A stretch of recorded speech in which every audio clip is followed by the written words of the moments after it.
Noong July 27, 1914, kaalinsabay ng pagsiklab ng unang digmaang pandaigdig, ay may isang iglesia na bumangon mula sa Pilipinas, ang bansang binubuo ng mga bulong sa malayong silangan.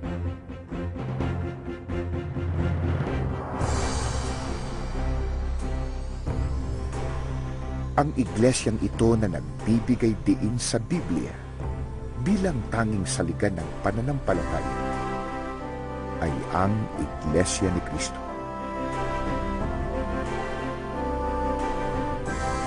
Naninindigan ng Iglesia ni Cristo na iisa lamang ang tunay na Diyos, ang Ama na lumalang ng lahat ng bagay.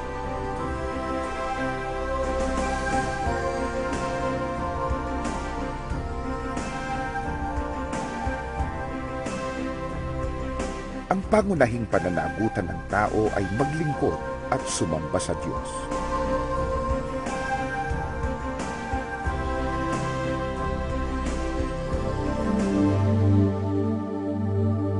Si Kristo na anak ng Diyos ang itinalagang tagapagligtas. At upang matupad niya ang pagliligtas ng naaayon sa katarungan ng Diyos, ay itinayo niya ang iglesia. Para sa iglesia, inihandog ni Kristo ang kanyang buhay sapagkat siya ang ulo nito. At sapagkat ang iglesia ay katawan niya, nagawa niyang panagutan ng kasalanan ng mga sangkap o kaanib nito nang hindi nasisira ang batas ng Diyos na kung sino ang nagkasala ay siyang dapat na mamatay.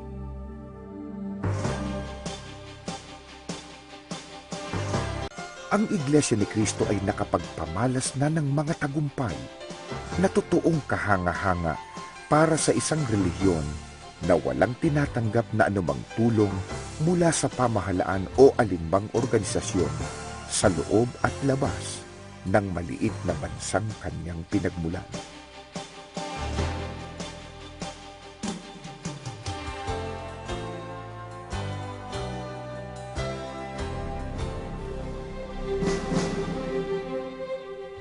Mula sa mga unang panahon ng pagsisimula nito sa Punta Santa Ana sa lungsod ng Maynila, kung saan ito'y unang ipinangaral ng yumaong kapatid na Felix Y. Manalo, ang Iglesia ni Cristo ay mabilis na lumaganap, hindi lamang sa buong Pilipinas kung saan ay may milyon-milyong kaanib ito sa kasalukuyan, kundi maging sa iba't ibang panig ng mundo.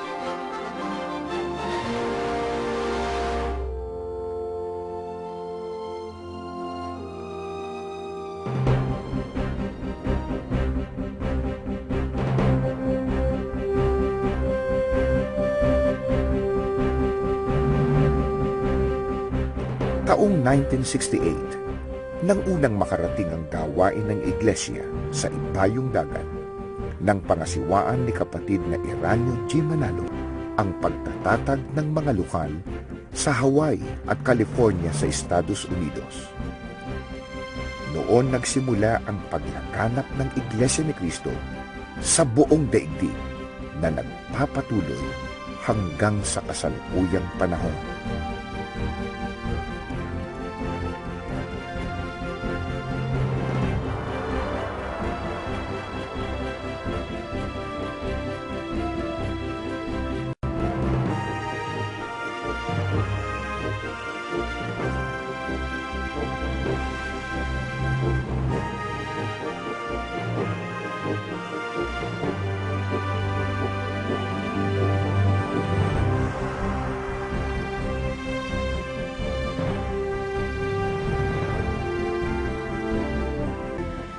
Kung gaano kabilis ang paglago ng bilang ng kanyang mga kaanib, ganoon din kasigasig ang iglesyang ito sa pagpapatayo ng mga gusaling sambahan at iba pang gusali para sa mga gawaing paglilingkod nito sa Diyos.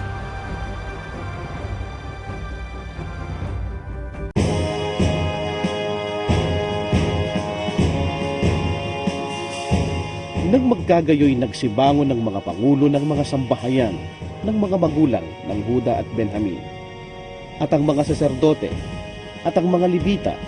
Sa makatwid bagay, lahat na ang diway kinilos ng Diyos na magsiahong itayo ang bahay ng Panginoon na nasa Jerusalem.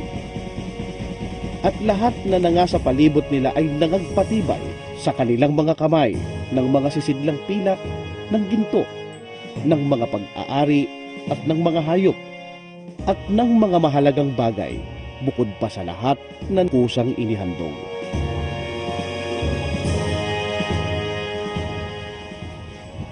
Bago makapagpatayo ng gusaling sambahan, ay kailangan muna ang lupang pagtatayuan nito.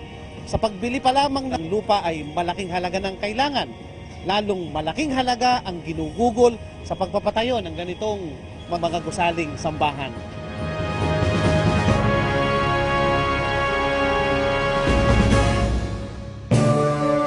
Sa maraming mga gusaling sambahang naipatayo na at patuloy pang ipinatatayo ng Iglesia ni Cristo, hindi lamang sa ating bansa, kundi maging sa ibayong dagat, malaking halaga ang ginugugol dito.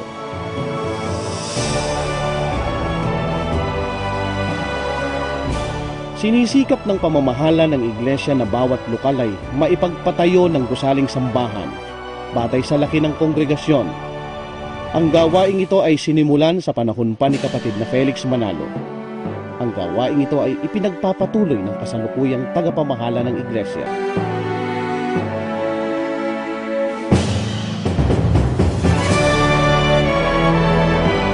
Sa pagbili pa lamang ng mga lupang pagtatayuan ng mga gusaling sambahan, ay tinitiyak na magiging angkop ito sa kongregasyon at laki ng gusaling itatayo. Ang mga titulo ay masusing sinisiyasat.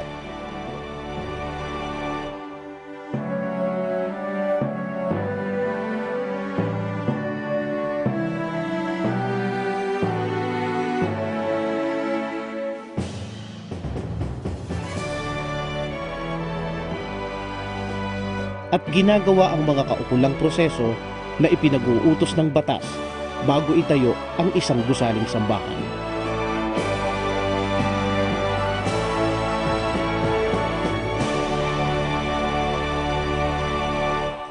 Maliit man o malaki, sa lungsod man o sa kanayunan, ang mga disenyo at plano ng mga ipinatatayong kapilya ay pinangangasiwaan ng Iglesia ni Cristo Engineering and Construction Department. Maging ang mga lisensyadong software na ginagamit ng kagawaran ay ginugugulan ng Iglesia ni Cristo.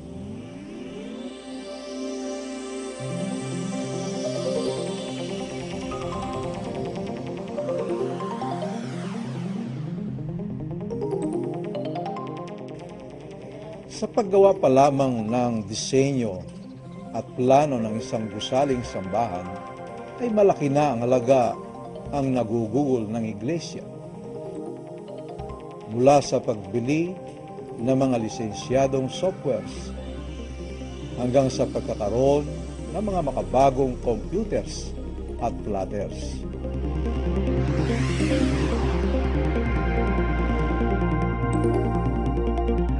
Sa pamagitan nito, naging magaan at mabilis para sa ating mga architects at engineers ang pagbuo ng mga plano at disenyo sa mga ipatatayong gusaling sambahan. Sapagkat ang gusaling sambahan ng Iglesia ni Cristo ang tipunang dako ng mga hinirang sa pakikipagtipan sa Ama, ang pangkalahatang floor plan ng looban ay rectangular at naglalaman ng mga upuang sapat para sa kongregasyon.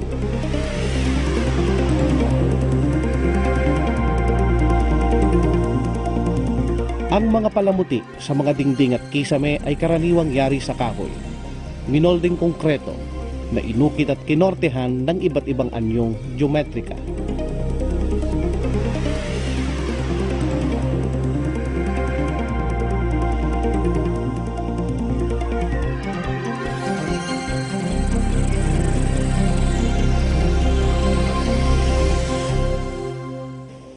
Ito ang construction support facilities ng Iglesia ni Cristo. Binubuo sa dakong ito ang iba't ibang kasangkapan para sa mga gusaling sambahan ng Iglesia ni Cristo. Mula rito ay iniluluwas ang mga kasangkapang ito para sa mga gusaling sambahan, hindi lamang dito sa ating bansa, kundi maging sa ibayong dagat.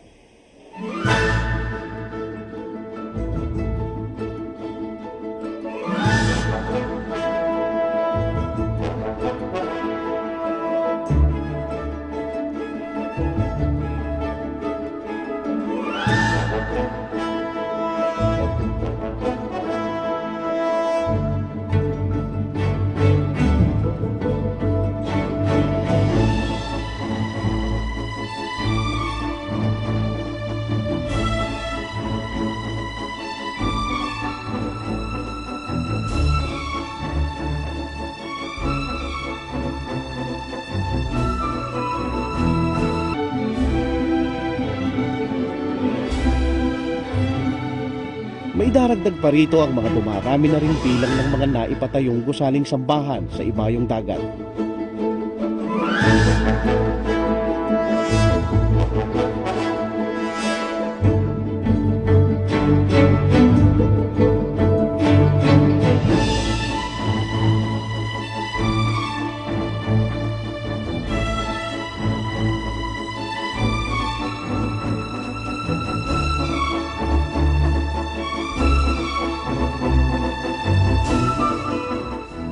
Halos sa lahat ng kontinente ay meron ng mga gusaling sambahan ang Iglesia ni Cristo.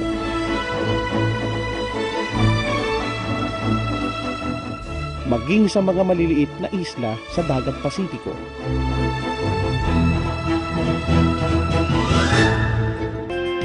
Kung ang Iglesia ni Cristo man ay nagpapatayo ng malalaki, maaayos at magagandang gusaling sambahan, hindi sa layuning hangaan ng iba at ipagpaligsahan sa ibang pangkati ng pananampalataya na nagtatayo rin ng gusaling sambahan, kundi sa napakabanal na layunin na makalwalhati sa Diyos. Magsiahon kayo sa bundok at mangagdala ng kahoy at mangagtayo kayo ng bahay at aking kalulugdan at ako'y luluwalhati, sabi ng Panginoon.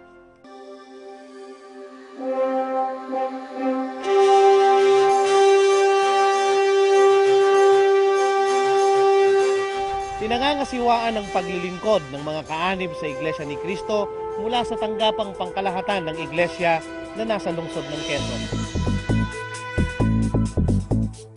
Sa pamamagitan ng iba't ibang mga kagawaran dito ay isinasagawa ang masinop na pangangasiwa at pangangalaga sa lahat ng mga kaanib sa iba't ibang panig ng daigdig.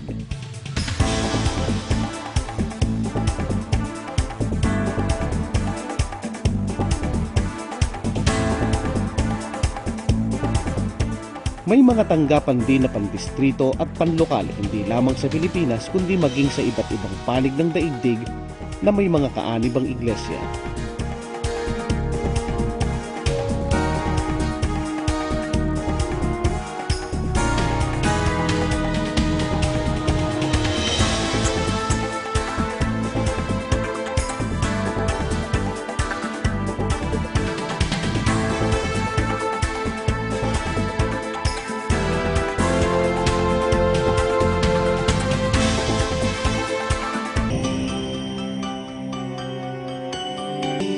May mga ministro at mga manggagawa na nangangasiwa ng mga pagsamba sa lahat ng mga lokal ng Iglesia ni Cristo dito sa Pilipinas at sa ibayong dagat.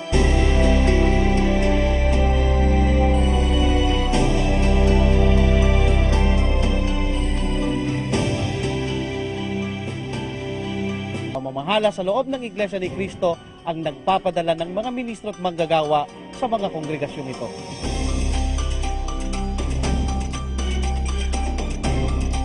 Ang mga dokumento at traveling papers ay masusing isinasaayos at inihahanda upang maiwasan ang pagbangon ng anumang suliranin sa paninirahan at pagtupad ng kanilang tungkulin sa bansang pupuntahan.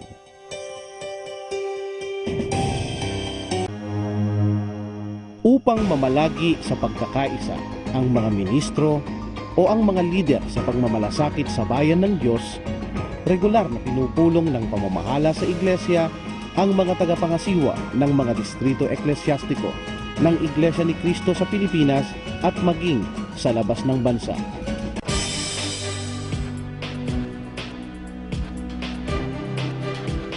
Ang pagpapalaganap ng mga salita ng Diyos,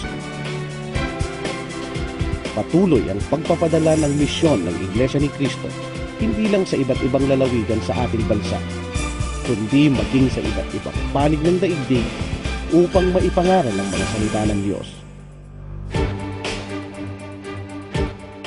Nagsasagawa rin ng malalaking pamamahayag sa iba't ibang dako. Ang mga ito ay idinaraos hindi lamang sa loob ng mga gusaling sambahan, kundi maging sa mga pampublikong lugar.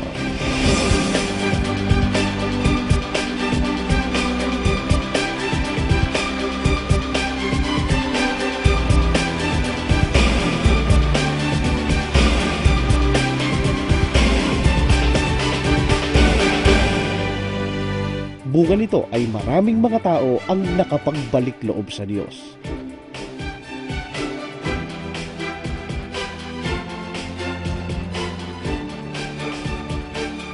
Malaking halaga rin ang ginuugugol sa pagpapalaganap sa pamamagitan ng radyo at telebisyon. Ang mga pagsasahimpapawid ng mga aral ng Iglesia ni Cristo ay hindi lang sa Pilipinas, kundi maging sa iba't ibang bansa, sa iba't ibang timpilan.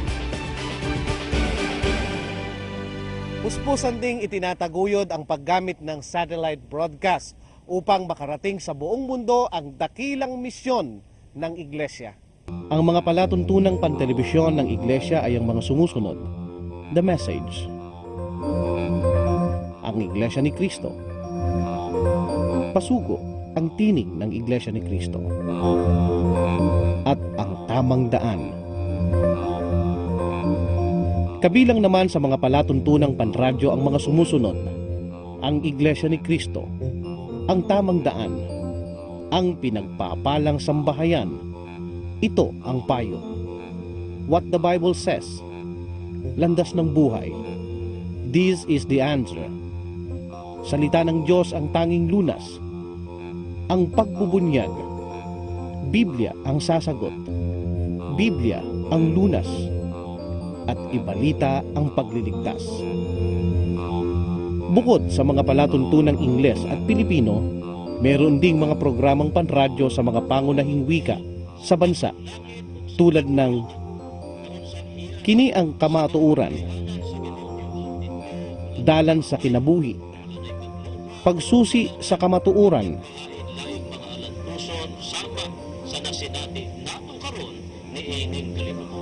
Mantipet Kayo, Sayang Iglesia yang lumutang at Pilipinas, kadarawin buki, konuran niya agaw, nilitnod at bertod na propesiya na Diyos ang sa katawan tayo masuk. at Agsaludsod Kayo. Iglesia ni Cristo, iti naman pati nga pamuspusan, tapno di tao may salamat nga saan nga masalungasig, itilintag ni ako tayo nga Diyos.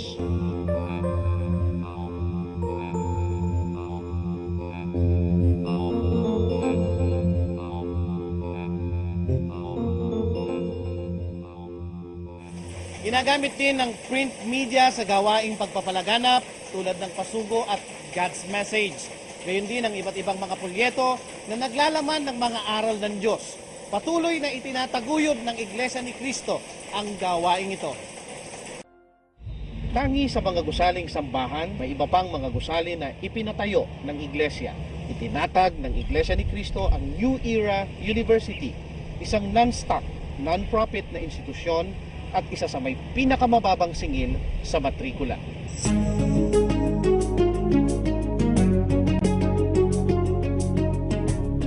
Ang main campus nito ay sa Barangay New Era, Quezon City.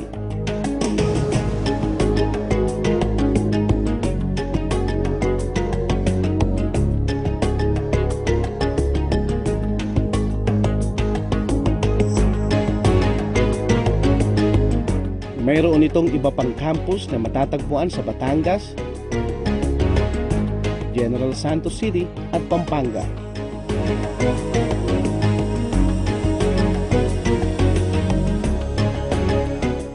Ang paglaganap ng Iglesia ni Cristo ay nangangailangan din ng pagdaragdag ng mga ministro. at manggagawa na makakatuwang ng pamamahala sa pangangalaga ng dumalagong kawan.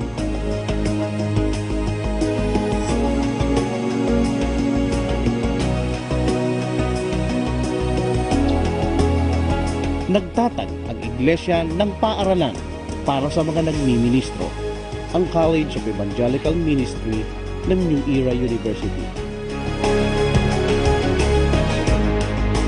Na ang main building nito ay nasa Central Complex ng Iglesia ni Cristo sa Quezon City.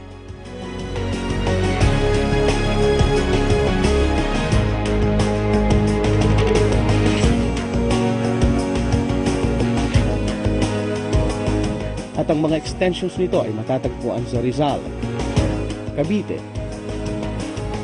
Laguna, at Bulacan. Malaki po ang nagugugol ng iglesia sa paaralan ng mga nagmiministro. Yun lamang pong mga aklat, mga libro na ginagamit ng mga mag-aaral na nasa ating library, na kailangan po yun ay constantly updated, ay libo-libo na ang nagugugol ng iglesia sa pagbili ng mga aklat. Sa paaralan po ay meron tayong mga mag-aaral na nagsisipag-aral ng iba't ibang lengguwahe, katulad po ng Nihongo, French, Doit parler par le Fils, qu'il a établi héritier de toutes choses. Oui, Spanish, Portuguese, Mandarin, Hebrew, Hindi. Ang training po nila kailangan ay matiyak natin na nakaangkop doon sa kanilang dako na kadidistinuhan. Halimbawa po, kung ipadadala natin sa Germany ang isang ministro, kailangan ay ang training niya ay angkop para sa bansang kanyang kadidistinuhan. Kaya tinuturuan din po sila ng German language sapagkat yun ang medium na kanilang gagamitin sa pagpapalaganap ng ebanghelyo sa dakong yaon ng daigdig.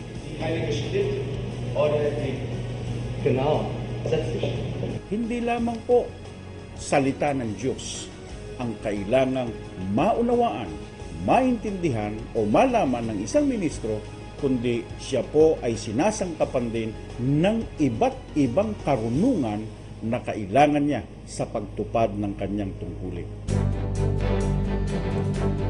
Ang ilan pa sa mga gusaling ipinatayo ng Iglesia ni Cristo para sa kapakanan ng mga kapatid ay ang New Era General Hospital.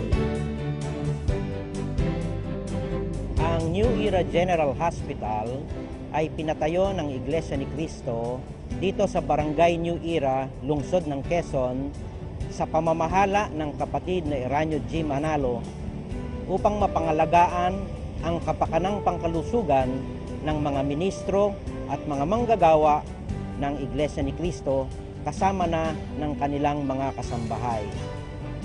Ito po ay isang 40-bed secondary hospital na lisensyado po ng Department of Health at accredited ng PhilHealth at gayon din ng PhilAmCare. Ito po ay nagbibigay ng serbisyo ng emergency medical services, outpatient medical services, inpatient medical services, at mayroon din po tayong physical therapy, laboratory services, at radiologic services. Tayo po sa pagamutang ito ay tumatangkilik din sa hindi mga kapatid sa Iglesia ni Cristo. Bilang isang institusyon, nakabahagi na ng lipunan, ang Iglesia ni Cristo ay aktibo ring nakikilahok sa mga gawaing pansibiko. Libo-libo ang nagkaroon ng maayos na kabuhayan sa pamamagitan ng mga livelihood projects sa iba't ibang dako. Ang Iglesia ni Cristo ay meron ding mga museo. Ang mga ito ay nasa Quezon City, Punta Santa Ana, Manila at sa Hawaii.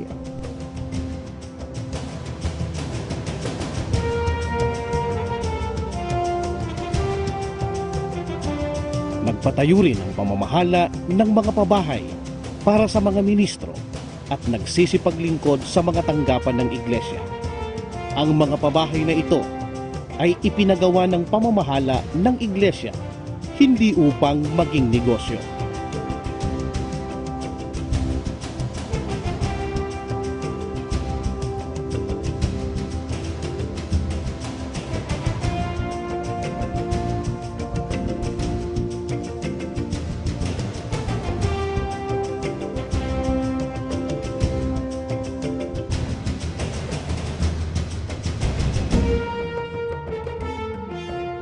Ang mga ministro sa loob ng Iglesia ni Cristo ay kinakalinga para huwag mahadlangan ang kanilang pagtupad ng kanilang tungkulin.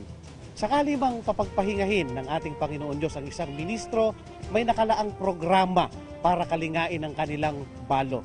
Isa sa housing community ng Iglesia ni Cristo para sa kanila ay ang narito sa pamayanan ng Tagumpay dito sa Rodriguez Rizal.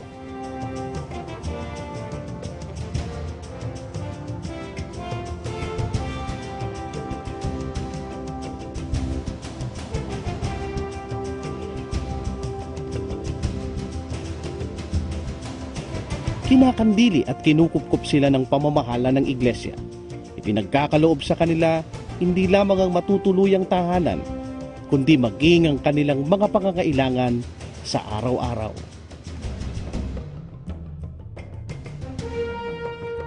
Kapag ang mga kapatid ay inaabot ng mga kalamidad, sila ay tinutulungan, gaya ng ginagawa sa mga kapatid na nasa lanta ng pagsabog ng bulkang Pinatubo. Inilipat sila sa isang resettlement area at doon ay tinulungan sila na makapagtayo ng mga bahay, magkaroon ng hanap buhay. Tinuturuan sila ng mga livelihood projects, ng pangangalaga sa kanilang kalusugan.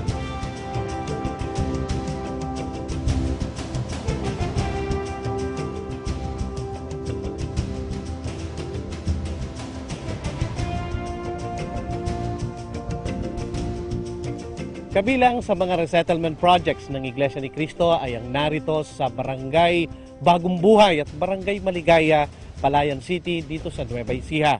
Meron ding resettlement project ang Iglesia ni Cristo sa Mindanao.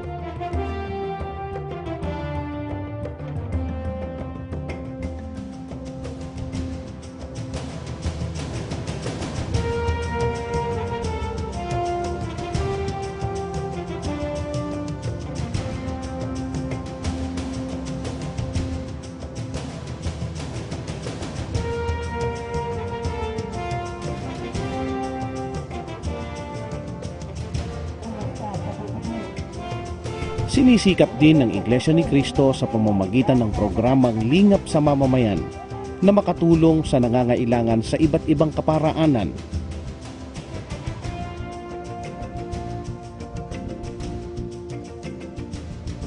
Lalo na sa panahon ng mga sakuna at kalamidad.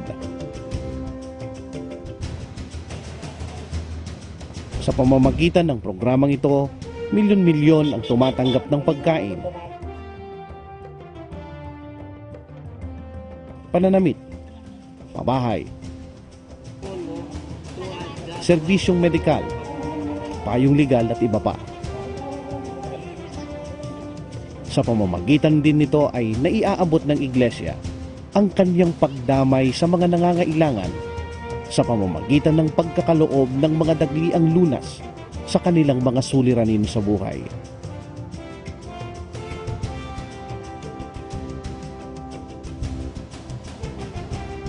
Kinikilala ng mga kaanib sa Iglesia ni Cristo na dapat sinupin ng tao ang mga bagay sa kanyang kapaligiran.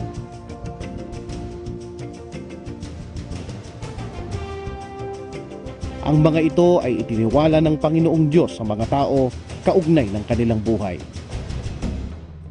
Bunsod ng ganitong layunin, ang Iglesia ni Cristo ay may mga programa ukol sa ikalilinis ng kapaligiran.